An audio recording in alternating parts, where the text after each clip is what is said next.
Halo guys, semangat pagi, salam sehat.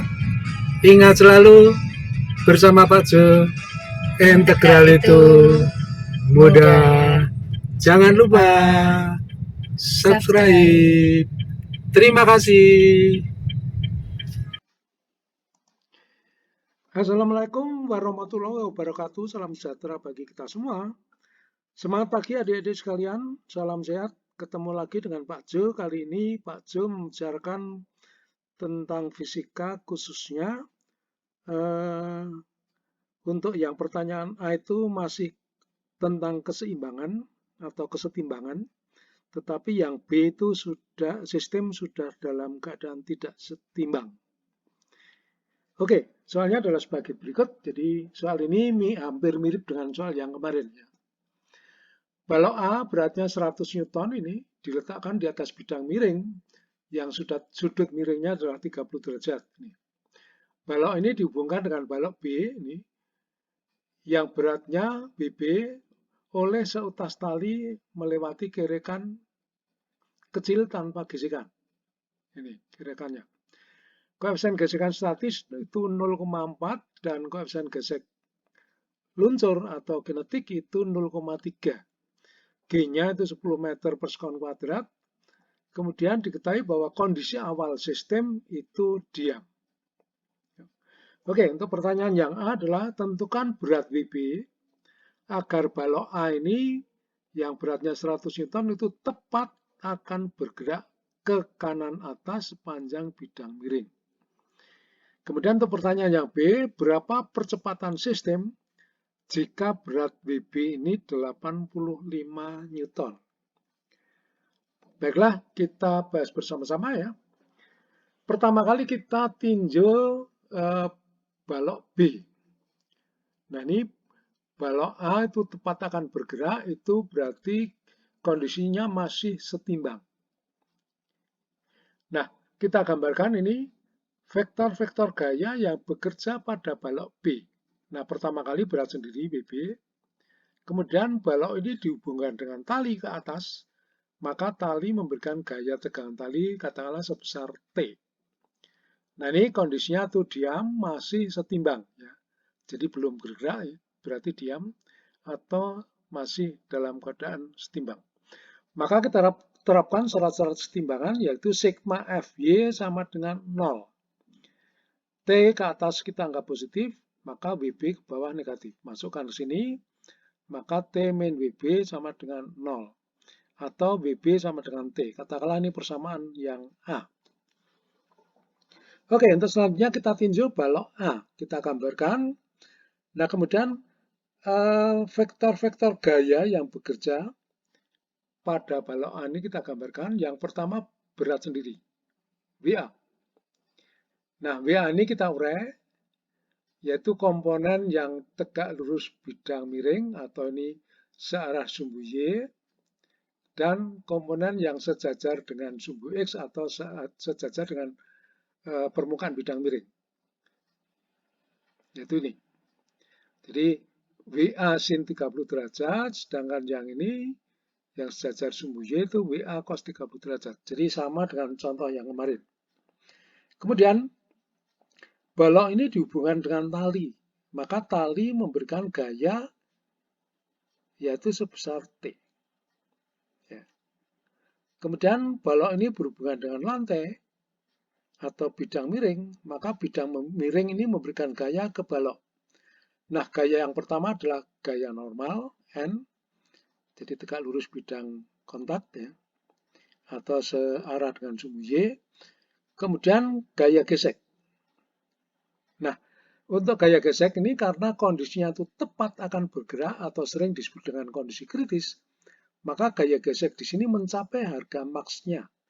Maka ini Fs max, jadi gaya gesek statis maksimum. Oke, jadi ini vektor-vektor gaya yang bekerja pada balok A atau diderita oleh balok A.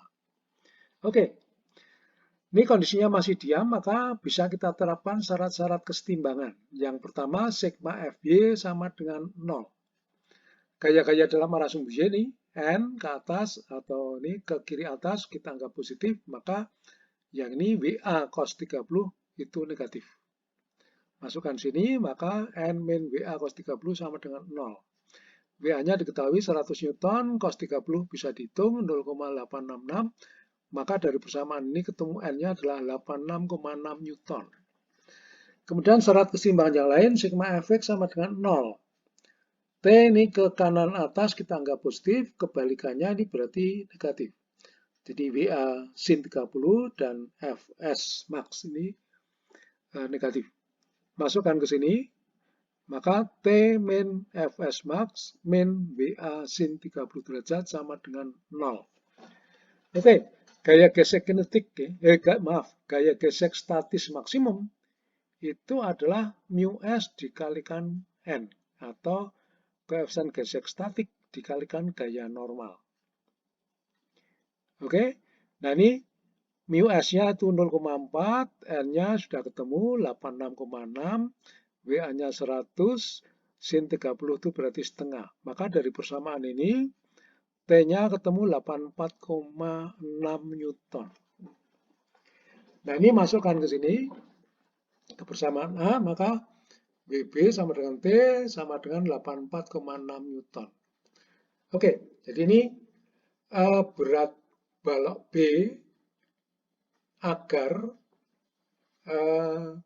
kondisi sistem itu tepat akan bergerak, atau sering disebut dengan kondisi kritis. Oke, jadi ini jawaban pertanyaan yang A. Nah, untuk selanjutnya adalah pertanyaan yang B. Nah, kita sebenarnya kita tahu ya, tadi untuk kondisi kritis tadi, ya, berat WB atau tekanan tali itu besarnya adalah 84,6 Newton. Nah, untuk yang pertanyaan B itu kan seandainya WB ini 85 Newton, berarti lebih besar dari ini. Nah, sebenarnya dari sini sebenarnya sudah diketahui bahwa sistem itu akan bergerak. Tapi saya coba menerangkan lebih lanjut biar adik-adik sekalian itu lebih paham. Kita anggap saja nih, diasumsi bahwa sistem itu diam. Jadi dengan WB sebesar 85 Newton, kita asumsi bahwa sistem itu tetap diam.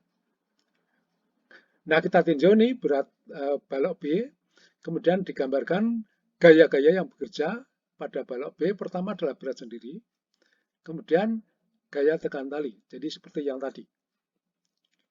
Nah, ini karena diasumsi diam, maka dia setimbang.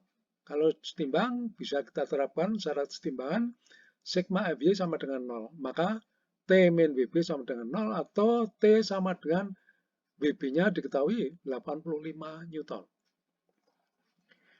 Kemudian kita tinjau balok A. Kita gambarkan semua vektor gaya yang bekerja pada balok A.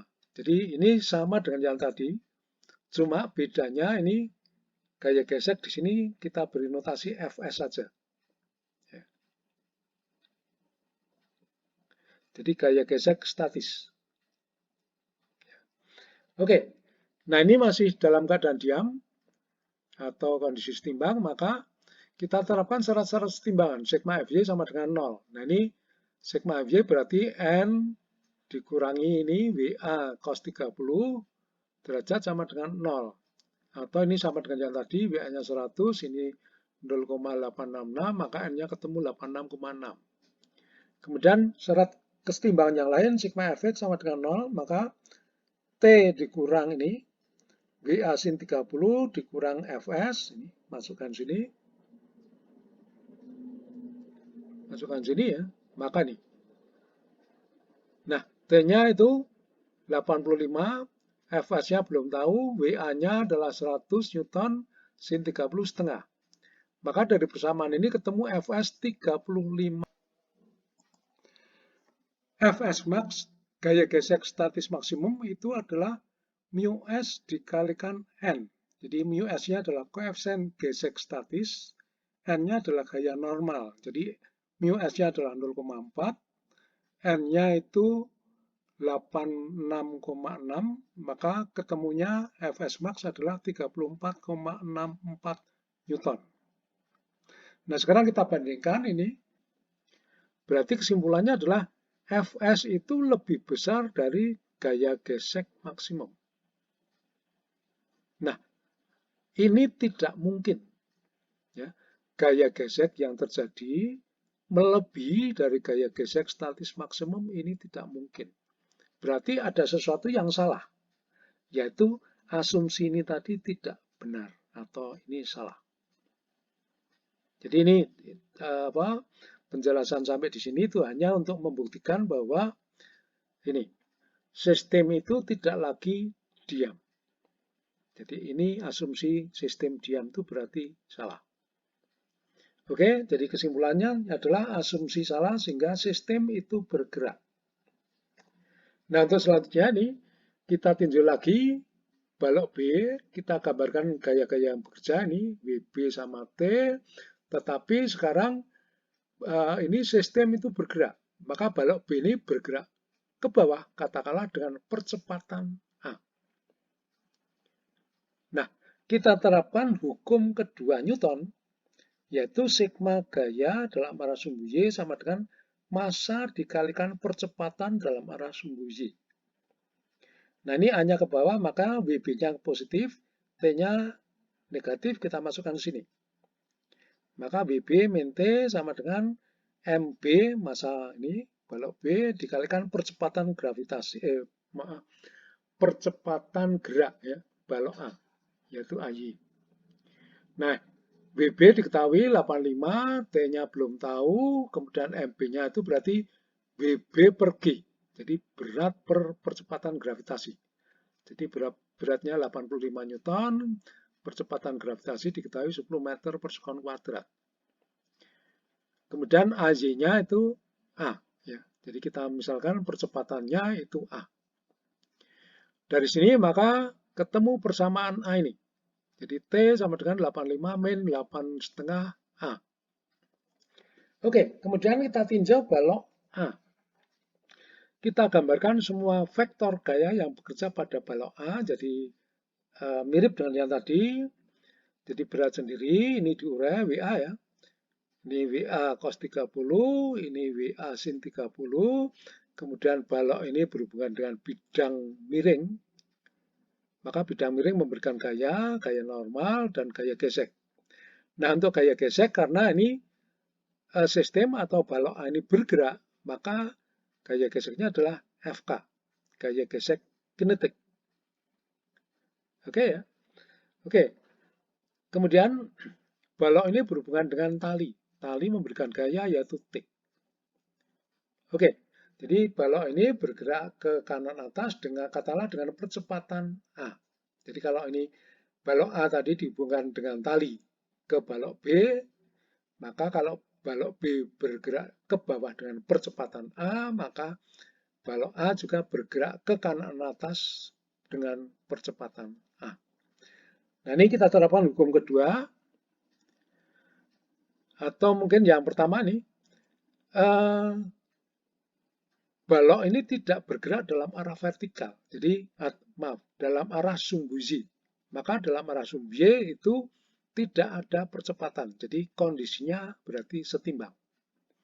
Kalaupun kita terapkan hukum kedua, maka misalnya nih, sigma Fy sama dengan M, M-nya MA kalikan A, AY. AY-nya 0. Jadi berarti ini sama dengan 0. Oke, sigma Fy berarti N min WA cos 30, masukkan. Ini sama dengan 0.